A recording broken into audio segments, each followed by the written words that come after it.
desta vez como réu. A corporação foi acusada de abandonar um soldado que sofre de esquizofrenia grave. Foi preciso uma ordem da justiça para reparar as consequências de uma decisão tomada há mais de 40 anos. André estava com 17 anos quando teve a primeira crise. A gente estava em casa, todo mundo, e simplesmente ele começou a quebrar as coisas do quarto dele. Olha, isso para mim foi um choque, né? Não só para mim, mas para todo mundo, né? Porque a gente não esperava. Porque ele toda a vida foi muito tranquilo, muito calmo, sereno. A mãe diz que desse dia em diante, o filho passou a ter delírios, alucinações, pensamentos desordenados e crises profundas de isolamento. Ele começou a se fechar mais, ficou mais isolado, mais introspectivo, já não saía tanto. Um exame clínico revelou que André sofre de esquizofrenia, uma das doenças mentais mais graves já identificadas pela medicina. Com cerca de 1 milhão de vítimas e 56 mil novos casos a cada ano no Brasil, essa psicose afeta a percepção e o raciocínio. Durante as crises, as vítimas costumam escutar vozes, ver seres imaginários e ter falsas ideias de perseguição. Nós temos outros sintomas que são centrais, que é comprometimento de afeto, de afetividade nas emoções, isolamento. O discurso do paciente pode estar um pouco comprometido. A família ainda tenta superar o trauma do dia em que, durante um surto, André esfaqueou a própria irmã.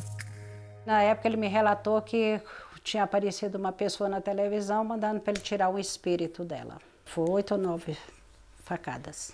Olha, foi o pior momento da minha vida, porque realmente eu me dividi, né?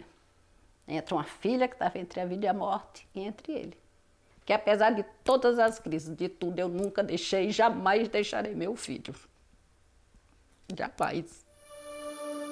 Há cerca de 20 anos, os esquizofrênicos eram condenados a viver em manicômios.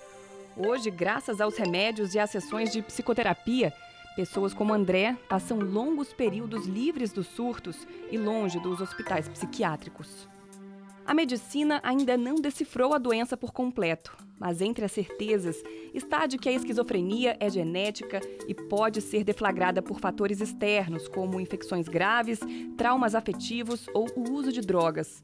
Para a medicina, quem carrega o gene da esquizofrenia também tem maior chance de desenvolver a doença se for submetido a situações de muito estresse. Em Teresina, no Piauí, bastaram 2 meses de serviço militar para que um recruta manifestasse os sintomas da psicose. As pressões psicológicas e atividades desgastantes comuns no Exército funcionaram como um gatilho para que o rapaz tivesse o primeiro surto.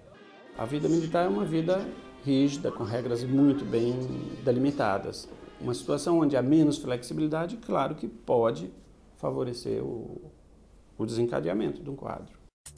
Colegas de quartel dizem que o rapaz, na época com 18 anos, passou a ser constantemente advertido por provocar brigas e riscar armários com uma faca. Quando os médicos finalmente deram o diagnóstico de transtorno mental, o rapaz foi desligado do Exército. Ele foi simplesmente demitido sem reserva, sem reforma, sem nada, porque ele estaria tendo comportamento incompatível com a farda. Os militares alegaram que o recruta não tinha direito à reforma porque já havia entrado na instituição com a doença. Em razão dessa omissão do Exército, em não reconhecer que ele tinha direito à pensão, né? Ou seja, se manter com uma certa dignidade, ele passou a ir para clínicas públicas, a família é muito pobre. Para dizer um português mais claro, ele está jogado na sarjeta. Está totalmente abandonado, sem nada, está vivendo como pedinte. Ele está no último nível da doença, né? da esquizofrenia, ou seja, não tem mais a menor condição de exercer qualquer atividade da vida civil, ou de se portar, ou de se inserir na sociedade. Foram 42 anos sem nenhuma assistência, até que uma ação judicial movida pela família garantiu a ele o direito que havia sido negado pelo Exército. Ele tinha uma vida normal, trabalhava, estudava. Quando entrou no Exército, em razão do ambiente militar, ele imediatamente deflagrou essa doença. Então, por isso, o Estado é responsável pela manutenção desse cidadão brasileiro. O homem, que hoje tem 60 anos, Vai receber indenização, além de todos os salários que deveriam ter sido pagos de 1969 até hoje, com juros e correção monetária.